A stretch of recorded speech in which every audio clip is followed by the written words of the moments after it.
Hello, it's Ashley here from Paper and Twine, and I cannot believe that it is the 5th prompt of Woolly Steph's Art Club. I will leave a link to Woolly Steph's channel down below, but I'm sure most of you that are watching this know her. So just a quick recap. We have got prompt 1, summer. I did a double flippy uppy page. And prompt 2 was nature, and I did a triptych. Yeah, so that was mainly because I couldn't decide what to do, and my album is getting very chocker, so that folds over like that. Prompt 3 was Halloween. I like this one actually. I'm not a huge fan of Halloween, but I do like my little door, little witch's hat and broom. Those are die cut Tim Holtz little bits and pieces, as is the pumpkin. And then I used some graphic 45 paper, and this is that washi tape from Crossfire. I do need to still do a video on that. I'm surprised they're not hounding me. And then prompt number 4 was winter. You can see it's coming undone because it is so chocker.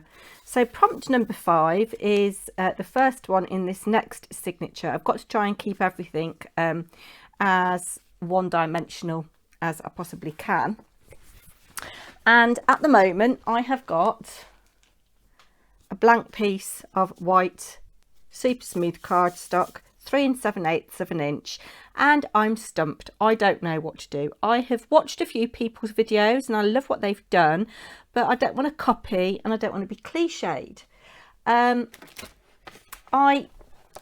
I've looked through my stash for various things, and I came across this CD-ROM that I've had a very long time, Steampunk Fairies and Friends, and I did have a little look and printed off these tags. I don't think you can see very well. It's quite dark. It's just on copy paper because I just wanted to see what it was like. But I thought it was a bit more Halloween-y than steampunk. Yeah, so I'm not going to be using that. Just pop that out of the way. I think I know what I'm going to do. So I'm going to put you on fast forward now with a bit of music.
So here is my finished page, and I'm just going to do a couple of things to finish it off, but let's just talk about what I used first of all. So in the background I used a variety of different distress inks to create my background, and then I stenciled using this cog stencil from Funky Fossil Designs. If you don't know Funky Fossil Designs, I'll leave a link to their website. I've been really impressed with their products. I was lucky enough to win some as part of my prize package for being Card Maker of the Year. I'm not sponsored by them, but they're a company I've not heard of, and I really do like their products. So we did a little bit of subtle stenciling of the cogs, which is mostly covered up now actually, but it just adds a bit of interest to the background. And then I stamped with pumice stone, this stamp that I've had for a very long time from Paper Mania, very steampunky, lots of little elements on there, so that just gives a bit of background texture. Then I used one of these stamps from, again, Funky Fossil Designs, Engine Room. I absolutely love this. I really love this, and the stamp Like a Dream, straight out of the pack. You know, sometimes with photopolymer stamps are a bit over sticky and you have to season them a bit to get them to stamp well. Not these, absolutely perfect. And again, I'm not sponsored, I'm just being honest. You can see I've used 3 out of 5 of the main images. And I've used one of the sentiments, Stay Curious. You'll have seen me try to make the word steampunk out of this postcard that was dropped through the door from an estate agent, and I thought, oh yeah, that'd be nice, just cut some letters up, but I realised there wasn't a K, and you saw me fiddle around with a K. Yeah, and yeah, that was a lot of a waste of time. The cogs I'd already die cut. I don't know where the cogs came from. I've had them a very long time. And I've just nestled 2 together, and I used this pigment powder, metallic watercolour paint powder they're calling it, from 13 Arts. Again, it's not a company I know, but I got these at Funky Fossil. Not terribly expensive. I think they were £2.99, and it's a huge pot that's going to last me a very long time. And you saw me use just a little bit to colour these cogs, and the big one I cut off just in the corner of the page, but there's a nice little bit of metallic sheen going on there, and I'm fighting against sunlight, I'm really sorry. I've put a bulb pin in here, and I've used one of the little rulers that I got in a stash from the, or a haul rather, from the range a while ago, and it's a nice heavy little brass ruler. Some little cogs from watching ads that I've again had for a very long time. Don't know where it's come from. It was £2.99 back in the day. I must have had this 20 years. I don't know, but I've used a couple of little pieces there, and I thought the watch face in here was quite nice. It's not stuck down very well. I might have to go in with some glossy accents. And then just to finish off, I'm going to do a couple of things. I'm going to add some crackle accent to these glasses here, these binoculars, and I'm just going to highlight. Obviously I couldn't find the word steampunk in my little dictionary, so I'm going to highlight with glossy accents, just to make sure I'm not getting any air bubbles. Just highlight the word steam and the word punk with glossy accents and leave that to dry. And then I wanted to see if I got any tiny brads to look like rivets here, and I hadn't got anything small enough, so I'm going to use a bit of liquid pearls in chestnut. Again, I've had this since I don't know when, don't know how long. Just make sure I'm not getting any air bubbles. I'm just going to try and get a tiny little dot.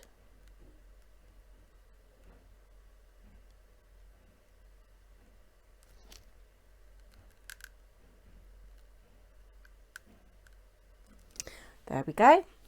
And we'll leave this to dry, and I'll come back and show you what it looks like when it's dry. So I'm a late Lucy again, flying by the seat of my pants getting this done in the last hour, but my little bits that I added are dry now. I don't know whether you will be able to see the little slight bit of cracking on those goggles, binoculars, from the Crackle Glaze range of Crackle Glaze, but it's quite sweet. We've got our little ruler on this little bulb pin here, and the tiny watch elements. My little bits of liquid pearls are dry now. I'm going to leave the book open another probably 24 hours just to make sure, because I don't want those little bits to stick to this page here. My little watch element there is all stuck down nicely. These cogs with the at 13 Arts paint powder are really lovely and shiny, and the little tiny bit of glossy accents just picking up steam and punk I think is quite effective. So after the struggle of thinking what am I going to do, I actually quite enjoyed this page. Obviously we've got a Tim Holtz paper doll here. It looks like the man's holding onto this piece of machinery. So yeah, looking forward to seeing what the new prompt is on the 1st of August. Take care everybody. Let me know in the comments down below what you think of my little steampunk page. Yeah, take care. Bye.